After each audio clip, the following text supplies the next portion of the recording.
त्याग, तपस्या और बलिदान की मूरत हैं भगवान श्री राम। देश में कोई भी राम नाम से अछूता नहीं है। राम हम सभी के जीवन में गहरे तक उतरे हुए हैं। राम के राज्य और प्रशासन को प्रतिमान माना गया है। त्रेता युग में जन्मे श्री राम राजा दशरथ और कौशल्या के सबसे बड़े पुत्र थे। लक्ष्मण, भरत, शत्रुघ्न राम के भाई थे, तो वहीं राम जी की शादी सीता जी से हुई थी। भगवान राम को विष्णु का 7वां अवतार माना जाता है।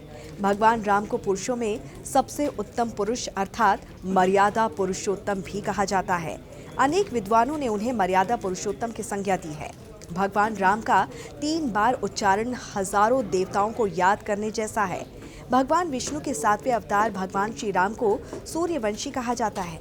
तो आइए जानते हैं उनकी वंशावली के बारे में। वाल्मीकि रामायण में उल्लेख मिलता है कि विष्णु के 7वें अवतार श्री राम का जन्म चैत्र माह शुक्ल नवमी के दिन अयोध्या में हुआ था। धार्मिक मान्यताओं के अनुसार त्रेता युग में भगवान श्री राम का जन्म अयोध्या में बताया गया है। भगवान राम का नाम महर्षि वशिष्ठ रखा गया है। गुरु वशिष्ठ के अनुसार राम शब्द 2 बीजाणुओं यानी कि अग्नि बीज और अमृत बीज से मिलकर बना है। ये नाम मन, शरीर और आत्मा को शक्ति प्रदान करता है। भगवान राम का जन्म सूर्य वंश में हुआ था।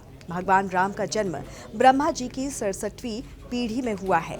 सूर्य पुत्र होने के कारण मनु जी सूर्यवंशी कहलाए और उन्हीं से ये वंश सूर्य वंश कहलाया।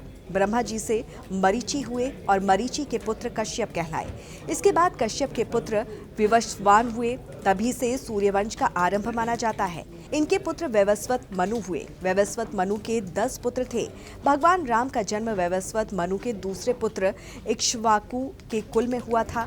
इक्ष्वाकु कौशल देश के राजा थे, जिनकी राजधानी साकेत थी। अयोध्या नगरी की स्थापना इक्ष्वाकु के समय में ही हुई थी और इस तरह से इक्ष्वाकु वंश यानी कि रघुकुल की स्थापना हुई। इक्ष्वाकु के बाद से ही सूर्यवंश में वृद्धि होती चली गई। इक्ष्वाकु वंश में कई पुत्रों का जन्म हुआ, जिनमें विकुक्षी, निमि और दंडक पुत्र का जन्म हुआ। इक्ष्वाकु के पुत्र कुक्षी, कुक्षी के पुत्र विकुक्षी हुए। इसके बाद विकुक्षी के संतान बाण और इसके बाद बाण के पुत्र अनरण्य हुए। समय के साथ ये क्रम चलता रहा, जिसमें अनरण्य से पृथु और पृथु से त्रिशंकु का जन्म हुआ। त्रिशंकु के पुत्र धुंधमार हुए। धुंधमार के पुत्र का नाम युवनाश्व था। युवनाश्व के पुत्र मानधाता हुए और मानधाता से सुसंधि का जन्म हुआ। सुसंधि के 2 पुत्र हुए, ध्रुव संधि और प्रसेनजीत। ध्रुव संधि के पुत्र भरत हुए। भरत के पुत्र असित हुए और फिर असित के पुत्र सगर का जन्म हुआ। सगर अयोध्या के बहुत ही पराक्रमी सूर्यवंशी राजा थे। राजा सगर के पुत्र असमंज हुए।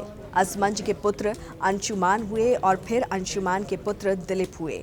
दिलीप से प्रतापी पुत्र भागीरथ का जन्म हुआ, जिन्होंने कठोर तप के बल पर मां गंगा को पृथ्वी तक लाए।